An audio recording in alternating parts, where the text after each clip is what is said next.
Bienvenue dans ce premier numéro des Décideurs de l'Emploi de 2015. J'en profite pour vous souhaiter une très bonne année, pleine d'embauches, d'opportunités de carrière et de développement personnel. Et pour ce premier numéro, j'ai le plaisir de recevoir Célika Tellier, fondatrice de meilleuresentreprises.com et de happytrainees.com, site web dédié à la réputation des entreprises grâce à la vie des salariés, des stagiaires et des candidats.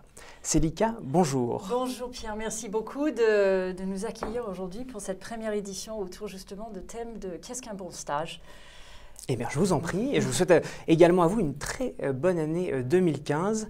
À vos côtés, Simon Pénaud, Campus Manager France. Vous allez nous expliquer ce que cela veut dire.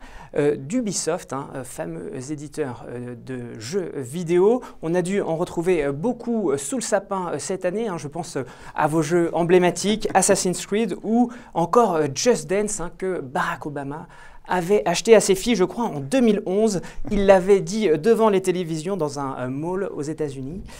Bienvenue à vous, Simon, et merci, très bonne année également. Belle et heureuse année à vous aussi, et merci de l'invitation. Merci beaucoup. Alors, nous allons parler, vous l'avez compris, du stage, ce fameux stage qui est souvent la première porte d'entrée dans l'entreprise. C'est ce qui permet, aux étudiants de mettre en pratique ce qu'ils apprennent sur les bancs de l'école, mais comment mettre à profit cette expérience pour renforcer son employabilité. C'est ce que nous allons voir avec Simon et Célika. Et pour commencer, Célika, je me tourne vers vous. À quoi reconnaît-on une bonne offre de stage ? Alors, les offres de stage, de prime abord, c'est une liste de responsabilités, de compétences requises, de profils. Mais si on retourne la question, une bonne offre de stage, c'est une offre qui correspond à votre projet professionnel. En quoi est-ce que cette expérience va vous permettre de grandir, de développer des compétences, de faire des rencontres, tisser un réseau et grandir, se développer et même peaufiner encore plus son projet professionnel. Alors, lorsqu'on est en recherche de stage et qu'on épluche justement les offres à la fois sur le web et en rencontrant peut-être des interlocuteurs, est-ce qu'il y a, d'un point de vue formel, vraiment je dirais pratique, des petites choses sur lesquelles qu'il faut surveiller? Est-ce qu'une offre de stage doit avoir des missions, des objectifs?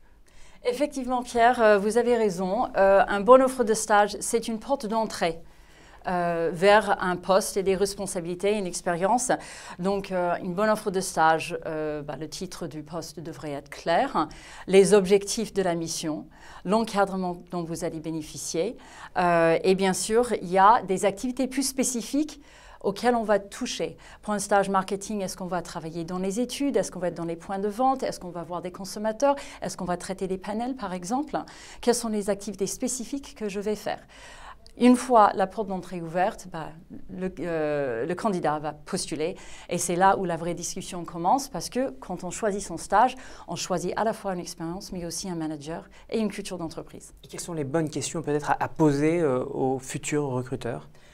Les bonnes questions aux futurs recruteurs sont des questions, alors qu'est-ce que je vais apprendre à travers cette mission? Quelles sont les activités concrètes dans lesquelles je vais m'exercer? Et c'est là on va rechercher les mots qu'on retrouve dans ces cours à l'école et qui vont se relier à justement son objectif personnel, ce qu'on appelle un learning objective, c'est quel est mon objectif d'apprentissage, est-ce que je m'y retrouve? Et ensuite, de parler avec le manager de qu'est-ce qu'il recherche dans cette relation managériale autour du feedback qui sera donné et du coaching qui va accompagner. Et choisit-on son stage comme son premier emploi ou au contraire c'est le stage, la possibilité peut-être de prendre plus de risques, d'aller vers de la découverte?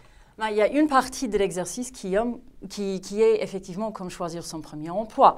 On va regarder des conditions, des responsabilités et le secteur dans lequel on va travailler.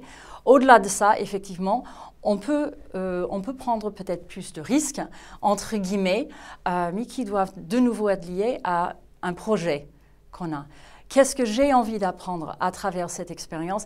Qu'est-ce qui me permettra de m'épanouir, de grandir et d'être heureux et de construire mon parcours pour la suite? Simon Pénaud, vous êtes d'accord avec ce que nous dit Senica? Oui, tout à fait. Je pense que c'est très important en fait de regarder les offres et de se dire voilà, quelle offre va vraiment me correspondre, aller au-delà du texte et se renseigner sur l'entreprise. Il faut qu'il y ait aussi il y a le projet professionnel et dans quel cadre il s'inscrit, c'est-à-dire réfléchir à dans quelle entreprise aussi on a envie de travailler. Je pense que ça, c'est quelque chose d'important. Alors justement, sur le choix de l'entreprise, pour son stage, est-ce qu'il faut plutôt privilégier la PME, voire la start-up, ou la grosse entreprise?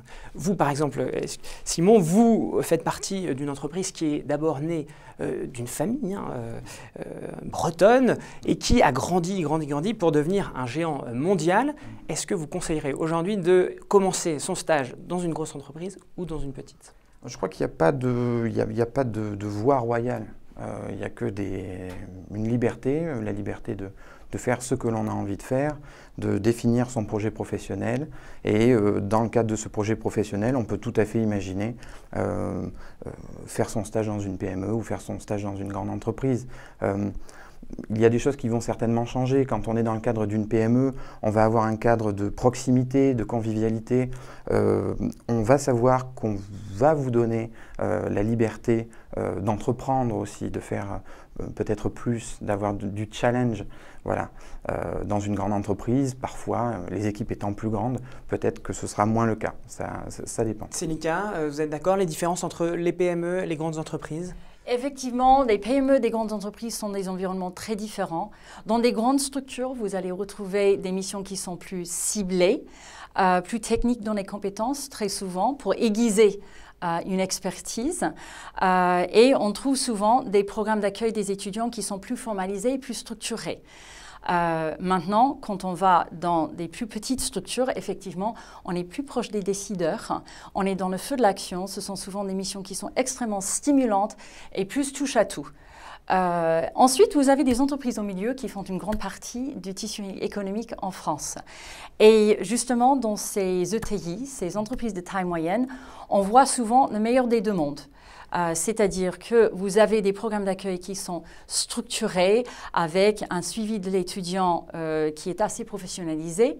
Et de l'autre côté, vous avez une proximité des décideurs ainsi qu'une proximité et une ouverture avec des managers qui peuvent être très, très stimulants pour des étudiants. Alors justement, quel est le rôle du management dans la gestion des stagiaires? Vous-même, Senica, vous avez passé près de 20 ans dans une entreprise emblématique, chez L'Oréal, d'abord au marketing, puis au recrutement et en tant que directrice des ressources humaines.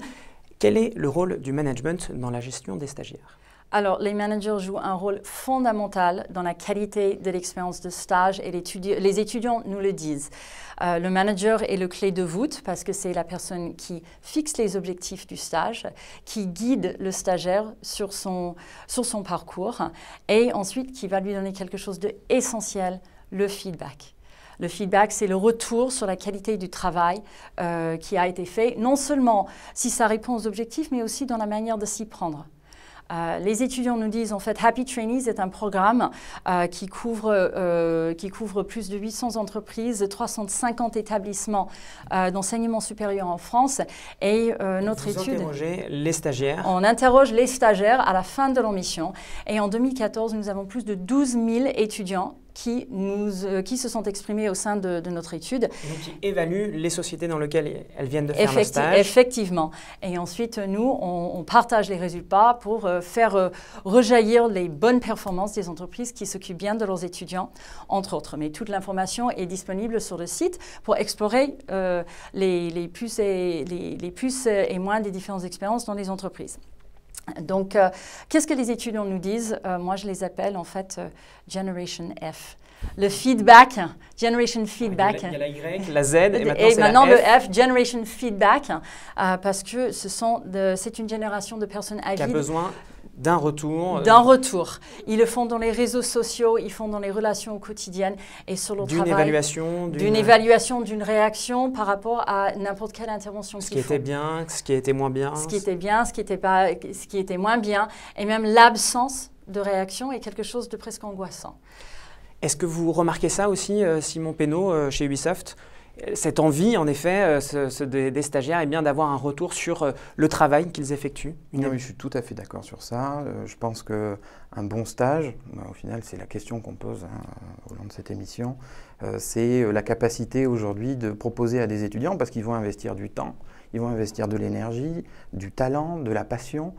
C'est un bon stage, c'est donc proposer des missions qui puissent être challengeantes, vraiment qu'il y ait de l'intensité, de l'intérêt dans ce qu'ils font. Et il faut qu'il y ait un fort accompagnement et suivi managérial, et ça peut se passer à plein de niveaux quand il y a intégration, parce qu'un bon recrutement, c'est le recrutement et l'intégration, et ensuite, en termes de suivi managérial, poser des objectifs avec le stagiaire, faire un point de mi-parcours, faire une évaluation de fin de parcours également, et donner du feedback, je suis tout à fait d'accord, en direct, de manière quotidienne. Alors, le feedback est un critère d'évaluation, on l'a bien compris. Est-ce qu'il y en a d'autres, justement, dans votre démarche d'Happy Trainees? Quels sont les critères d'évaluation, là, cette fois-ci, des stagiaires de leur entreprise? Voilà.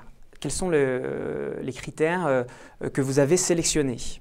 Alors, la démarche Happy Trainees est basée sur la motivation des stagiaires à travers leur mission, et nous proposons 6 critères d'évaluation. Donc le développement professionnel, c'est qu'est-ce que j'ai appris, développement d'expertise, utilisation des compétences, l'environnement stimulant, et là on retrouve l'intégration dont on parlait Simon et les interactions avec son environnement, la qualité du management, et ça c'est la relation avec le tuteur, on a déjà parlé, c'est une clé de voûte dans la réussite du stage. À côté de ça, on a une partie plus engagement, plus émotionnel, qui tourne autour de la motivation, l'autonomie, la responsabilité, la fierté et le fait de recommander son entreprise à d'autres, et finalement une dimension qu'on appelle le fun ou le plaisir. Et ça, c'est le plaisir, l'intensité au quotidien dans ce qu'on est en train de faire et les liens qu'on crée avec des gens autour de soi. Donc ça, ce sont des critères que vous avez co-construits avec, justement ceux qui sont interrogés, les stagiaires, ou ce sont des critères que vous avez, vous, sélectionnés au préalable? Comment vous les avez construits? Ces critères sont le fruit d'une réflexion. On est 2 anciens DRH de L'Oréal, plus le professeur Franck Bourgeois du CIFOP et de l'ESCP. Mais ce qui nous inspire énormément sont toutes les théories de la motivation, de la psychologie positive et ce qu'on appelle le flow. Et c'est l'expérience optimale. Et c'est des choses qu'on voit, justement des phénomènes qu'on voit, de plaisir qu'on voit dans tout ce qui est sport à haut niveau, musique et le gaming.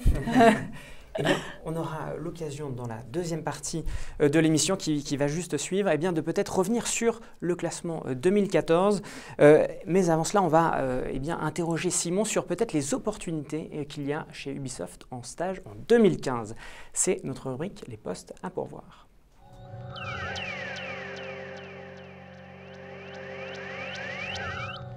Simon, en 2015, Ubisoft va-t-il recruter des stagiaires? Et si oui, combien? Alors combien? On recrute plusieurs centaines de stagiaires en France. Dans le monde, on est un peu plus de 9800 collaborateurs dans 26 pays. En France, c'est vrai qu'on a c'est un pays où on était très présent, on a un peu plus de 1600 collaborateurs. Donc on va recruter plusieurs centaines de stagiaires avec toutes nos business units qui sont représentés, c'est-à-dire la production de jeux vidéo pour laquelle on est particulièrement connu puisque c'est notre cœur métier, mais également des fonctions business puisqu'on distribue donc là, également. Dans la production, ce sont des développeurs, excusez-moi. Oui, dans le détail, en fait, on va rechercher du coup des designers peut-être aussi. Exactement, des artistes 2D, 3D. On va rechercher des game designers, c'est des gens qui travaillent sur les mécaniques du jeu. On va rechercher des programmeurs gameplay, des programmeurs online. On va recruter également des gens qui font de la gestion de projet, c'est-à-dire qui vont encadrer tous ces projets. Donc des ingénieurs moteurs, voilà. Donc ça c'est vraiment la partie de création de jeux vidéo. On a et qui est le cœur business d'Ubisoft, hein, c'est 80-85% de nos effectifs qui travaillent dans nos studios partout à travers le monde. Il y a également la dimension business, donc on distribue nos jeux. Et là, vous allez retrouver les métiers du marketing digital, marketing produit, la communication, les relations presse, le merchandising, le licensing. Sur chacun de ces départements, oui. Vous recherchez évidemment des stagiaires. Oui, absolument. Ce sont des stages en général de quelle durée? De 6 mois. Et on a oublié le support qui est quand même très important. C'est fonction RH. Finance, RH, oui. Alors, finance. je ne vais pas dire le contraire, la finance, les études de marché, consommateurs, etc., qui sont essentielles à la bonne marche de l'entreprise. Voilà. Et alors, comment se passe le processus de recrutement? Alors, je dirais qu'il est pragmatique, mais exigeant. C'est-à-dire qu'on va, voilà, publier une offre sur notre site recrutement, sur un certain nombre de job boards, et ensuite on va recevoir du coup des CV, on va faire une préqualification des CV pour voir si ça colle, s'il y a une cohérence en termes de projet. Ensuite, il va y avoir un premier entretien téléphonique avec les RH, généralement de 20-30 minutes. Ensuite, une sélection qui est faite sur cette base-là, qui est soumise au Est-ce que vous-même, vous manager. faites passer des entretiens Absolument. téléphoniques? Sur les 3 grandes entités d'Ubisoft, que sont la production, donc les studios, le business et notre siège international, j'identifie et je recrute les stagiaires et les apprentis du siège international. Sur un entretien téléphonique comme ça de 20 minutes, qu'est-ce qui fait que derrière, on rappelle ou non un candidat?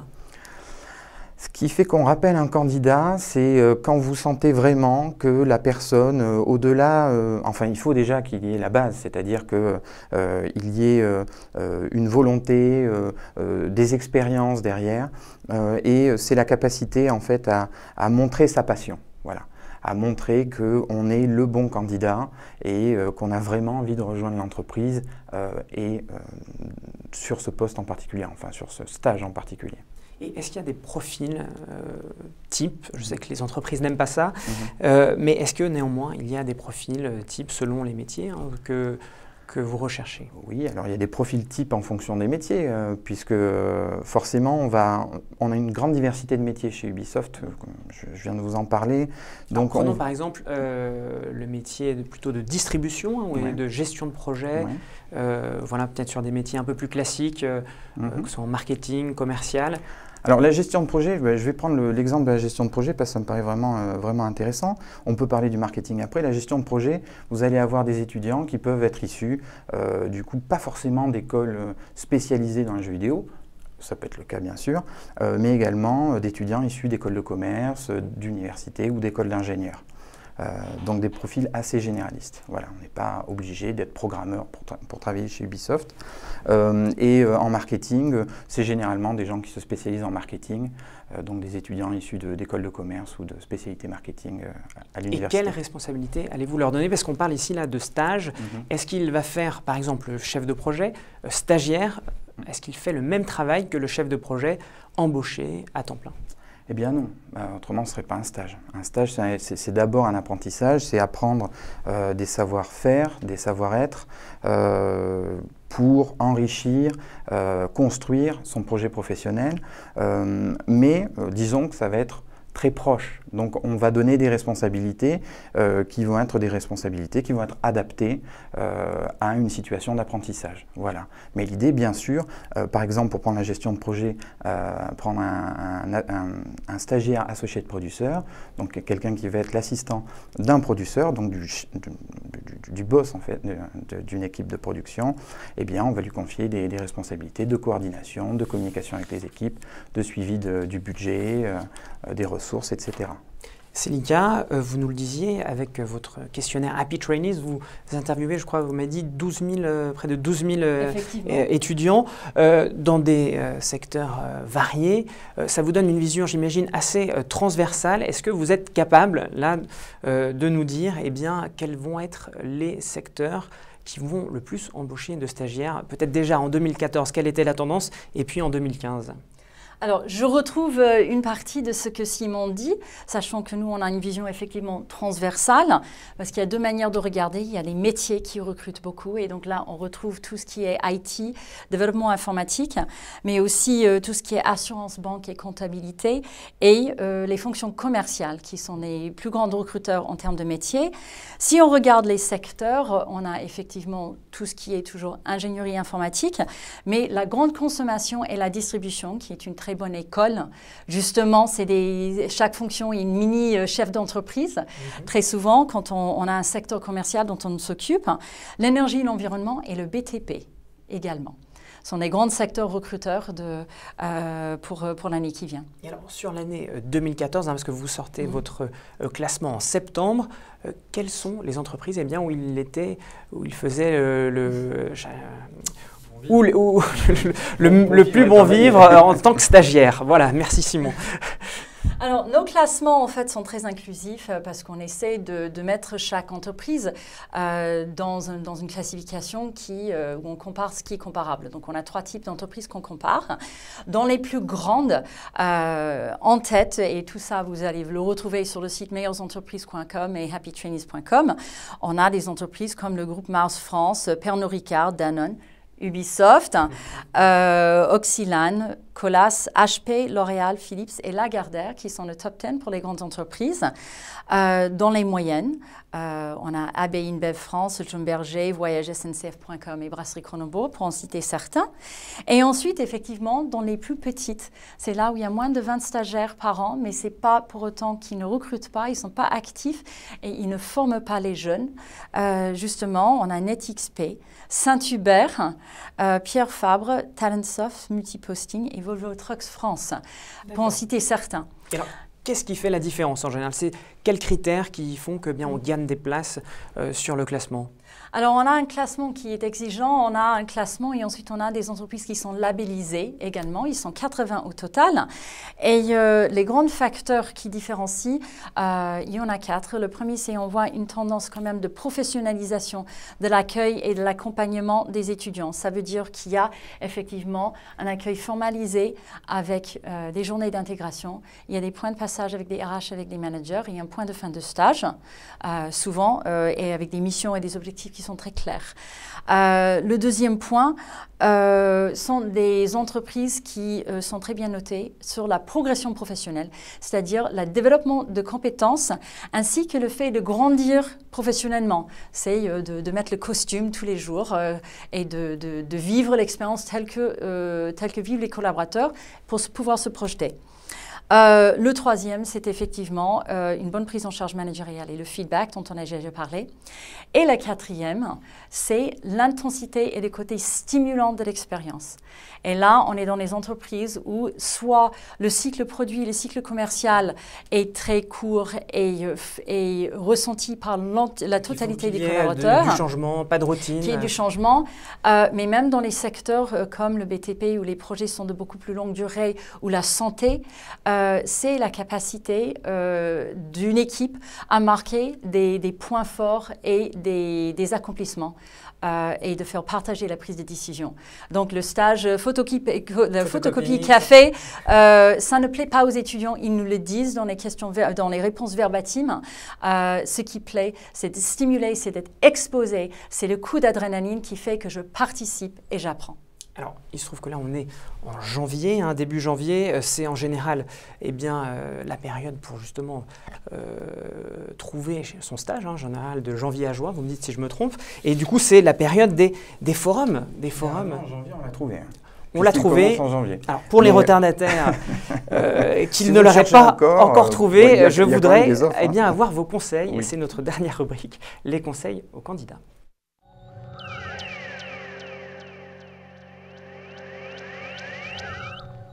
Alors Simon, pour ceux qui ne l'ont pas encore trouvé, les retardataires, comment décrocher un stage lorsqu'on n'a pas d'expérience? Parce que c'est souvent ce qui revient à la bouche des candidats, c'est « j'ai pas d'expérience, comment je peux trouver un stage ?» Et même parfois, ce sont les employeurs qui leur disent « Vous n'avez pas d'expérience, je ne peux pas vous embaucher ». Je pense qu'il faut pas se braquer. Faut pas être bloqué par rapport à un candidat qui n'aurait pas d'expérience professionnelle. Généralement, quand même, quand on fait des études, on a des opportunités, des temps pour pouvoir faire des stages. Mais du coup, si c'est le premier stage. Si c'est le premier stage, mettre en avant? Et même si c'est un stage de fin d'études et qu'on n'en a pas eu avant, je pense que ce qu'il faut mettre en avant, c'est d'abord la cohérence avec sa volonté, son projet professionnel, sa motivation. Et puis aussi, on a des expériences. Les expériences dans la vie, ce n'est pas que des expériences professionnelles. On peut avoir des expériences extracurriculaires, s'être investi dans une association, avoir eu des responsabilités dans ce cadre. Et c'est quelque chose qui peut être tout à fait convaincant. Célica? Je rejoins tout à fait Simon sur les expériences extracurriculaires. Le premier stage n'est pas toujours facile. pour structurer son projet, sa demande et de valoriser ses expériences. Mais justement, les expériences associatives sont extrêmement importantes, très apprenantes. On apprend à gérer, on apprend à recruter, on apprend à communiquer, on le fait dans la durée. Donc il ne faut pas hésiter à en parler. Et il y a même une manière qu'on peut regarder une expérience, parce qu'une partie du jeu, c'est de savoir en parler. De n'importe quelle expérience, l'expérience, c'est tout ce qu'on a vécu, et les compétences qui en sont développées, c'est qu'est-ce que j'ai fait, qu'est-ce que j'ai aimé, qu'est-ce que j'ai accompli, et qu'est-ce que j'ai appris. Oui, ma seconde question, c'était justement comment parler ensuite de son stage pour que cette expérience soit valorisable et valorisée aux yeux du recruteur. Vous venez de nous dire, donc, il faut savoir en parler. Qu'est-ce que j'ai fait? Qu'est-ce que j'ai accompli? Qu'est-ce que j'ai aimé? Qu'est-ce que j'ai aimé? Et qu'est-ce que j'ai appris? Simon, est-ce que vous voulez rajouter quelque chose là-dessus? Quand on est en entretien, peut-être quelques conseils. Je pense que ce qui est important, c'est de toujours bien faire le lien entre la pertinence de ces expériences et les missions du stage qui est proposé. Penser à bien montrer sa motivation. Parfois, les candidats l'oublient. Alors ça passe par quoi? Il faut sourire déjà, Oui. Il faut sourire un peu, il faut montrer un peu d'allant, il faut de la passion, il faut que ça se ressente. Et puis souvent aussi aller au but, c'est-à-dire être synthétique et être à l'écoute aussi de son interlocuteur, c'est très important. Eh bien, ce sera le mot de la fin, être enthousiaste, à l'écoute et savoir parler de ses expériences. Merci beaucoup Célika, merci beaucoup Simon. Merci, merci à vous de nous avoir suivis pour ce premier numéro de l'année 2015. Je vous retrouve dès mardi prochain. Merci.